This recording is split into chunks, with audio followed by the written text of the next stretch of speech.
Student, आज हम plant anatomy के नेक्स्ट टॉपिक के बारे में पढ़ने जा रहे हैं जिसका नाम है theories of structural development of meristem. Means जैसा आपने मेरिस्टेम के बारे में पढ़ा था, apical meristem, intercalary and lateral meristem, तो इसके लिए कुछ थियरीज दी गई हैं कि उनका डेवलपमेंट जो है वो कैसे होता है, कहाँ पर होता है, कहाँ पर कौन सी सेल्स पाई जाती हैं। तो ये थियरी जो है बहुत ही इम्पॉर्टेंट थियरी है, इसको आप बहुत ही केयरफुली पढ़ेंगे और इसको समझेंगे भी। तो पहली जो फर्स्ट थियरी हमारी वो है apical cell theory. Apical cell theory is proposed by Nageli in 1858।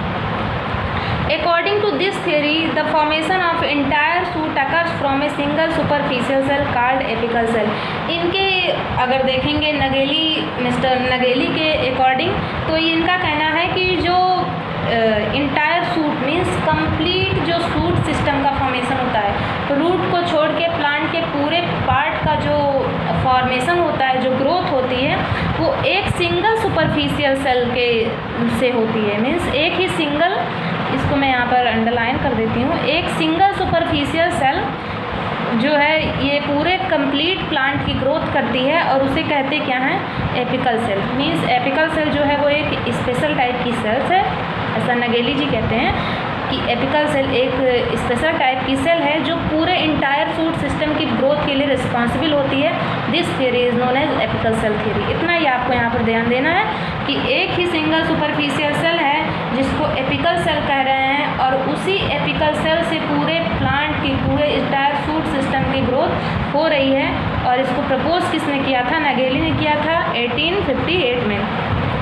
This theory was only applicable for vascular cryptograms. अब ये तो इन्होंने कह दिया, यहाँ पर डिफिनीशन अपनी दे दी, बट ये थियरी जो है वो सिर्फ अप्लाई कहाँ पर होती है, वेस्कुलर क्रिप्टोग्राम्स मीन्स टेरिडोफाइट में होती है, but not for seed plant means angiospermic plant के लिए इनकी थियरी को नहीं माना गया। बाकी लोग इनकी थियरी से सेटिस्फाइड नहीं हुए। उन्होंने क्या कहा कि ये थियरी सिर्फ और सिर्फ टेरिडोफाइट्स प्लांट पर ही रिस्पॉन्सिबल होती है। जिन प्लांट में सीड का फॉर्मेशन होता है वहाँ पर ऐसा कुछ नहीं है कि सिर्फ और सिर्फ एपिकल सेल ही रिस्पॉन्सिबल होती हो। इसलिए आपको अगर कहीं पर सवाल पूछा जाता है कि एपिकल सेल थियरी किसने दिया, तो नगेली ने दिया। क्या है, एक सिंगल सुपरफिशियल सेल से ही पूरे सूट का फॉर्मेशन एपिकल सेल थियरी है। अप्लाई कहाँ पर होती है, सिर्फ और सिर्फ टेरिडोफाइट पर होती है, not in angiosperm. Next theory जो है वो है हमारी हिस्टोजन थियरी। हिस्टोजन थियरी जो है, this theory was given by Hanstein in 1870। बहुत ही इंपॉर्टेंट थियरी है हिस्टोजन थियरी, जो हैंस्टीन जी के द्वारा दी गई थी।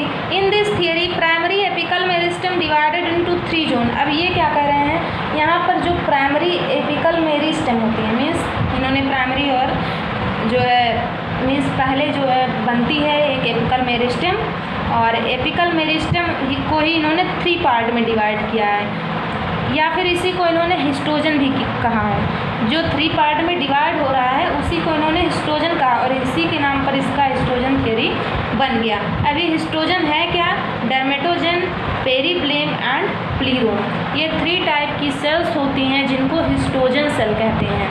और हिस्टोजन सेल कौन कौन सी है, dermatogen, periblem and plerome.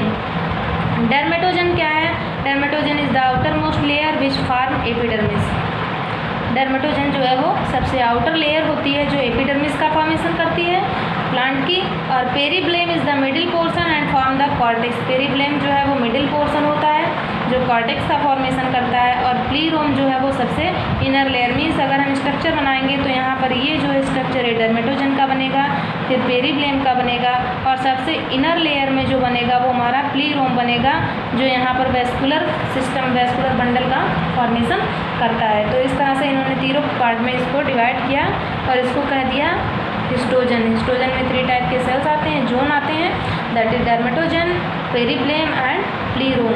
Theory किसने दी, हैंस्टीन ने 1870 में दी थी। यहाँ पर हमने डायग्राम बनाया हुआ है हिस्टोजन थियरी का। जैसा कि आपको यहाँ पर ये एक सूट सिस्टम दिखाया गया, प्लांट की एक ब्रांच दिखाई गई है, तो इसको बांटा गया है हिस्टोजन में को 3 जोन्स में, that is प्लीरोम, पेरीब्लेम and dermatogen.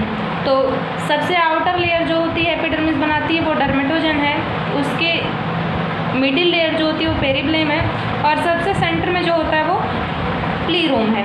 But अगर इसको इस तरह से हम देखेंगे, मीन्स अगर कोई प्लांट सीधा इरेक्ट है, अगर इस तरह से हम उसको डिवाइड करें तो आउटर लेयर डर्मेटोजन है, मिडिल में पेरिब्लेम और सेंटर में प्लीरोम होगी। बट अगर उसको हम काट के उसकी एक स्लाइस देखते हैं तो इस तरह से हमें यहाँ पर दिखाई देगा कि जो सबसे आउटर वहाँ पर भी डर्मेटोजन होगी, सेंटर में पेरिब्लेम होगा, और जो सेंटर में थिक पार्ट होगा वो प्लीरोम होगा। तो ये हो गई हिस्टोजन थ्योरी की बात। नेक्स्ट जो हमारी थ्योरी है वो है tunica corpus theory. Tunica corpus theory को हम देखेंगे तो this theory was propose by Schmidt in 1928। Theory को सिमिट जी ने दिया था 1928 में। According to this theory the apical meristem is differentiated into two region, outer tunica and inner corpus. आप यहाँ पर देखेंगे कि इन सभी लोगों ने जो है अपनी थ्योरी को एपिकल मेरिस्टेम के बेस पर ही दिया है। एपिकल मेरिस्टेम को ही इन्होंने अलग अलग पार्ट में डिवाइड करके अपनी अपनी थ्योरी दी है। तो ट्यूनिका कार्पस थ्योरी के बेस पर जो एपिकल मेरिस्टेम है वो दो रीजन में डिवाइड होता है, that is outer tunica and inner corpus. Tunica is 1 to 2 cell layer, it divided and give rise to epidermis. Tunica जो है वो एपिडर्मिस का फॉर्मेशन करती है, और कार्पस जो है वो इनर जोन है जो गिव राइज मतलब जो फॉर्मेशन करता है कॉर्टेक्स और स्टील का। तो यहाँ पर दोनों का आउटलाइन आपको दिखाया गया है, that is histogen theory and tunica corpus. Histogen theory एक बार फिर से हम समझ लेंगे। हिस्टोजन थ्योरी के बेस पर आउटर लेयर जो है वो डर्मेटोजन है जो एपिडर्मिस बनाएगी, मिडिल लेयर पेरिब्लेम है जो कॉर्टेक्स बनाएगी, सेंटर में प्लीरोम है जो वेस्कुलर बंडल का फॉर्मेशन करता है। बट ट्यूनिका कार्पस के बेस पे देखेंगे तो जो आउटर लेयर होगी वो ट्यूनिका है, जो सेंटर में होगी या इनर होगी वो कार्पस है। ट्यूनिका ही एपिडर्मिस बनाती है, और कार्पस जो है वो बोथ सेल्स मीन्स कॉर्टेक्स और वेस्कुलर बंडल या स्टील सभी के फॉर्मेशन के लिए रिस्पॉन्सिबल होता है कार्पस। तो ये सारी थ्योरीज हैं, that is apical cell theory, histogen theory and tunica corpus theory. इन तीनों थ्योरीज को आप ध्यान से पढ़ेंगे, और कहीं पर भी अगर कोई डाउट हो तो अपने क्वेश्चन को मुझे भेज सकते हैं।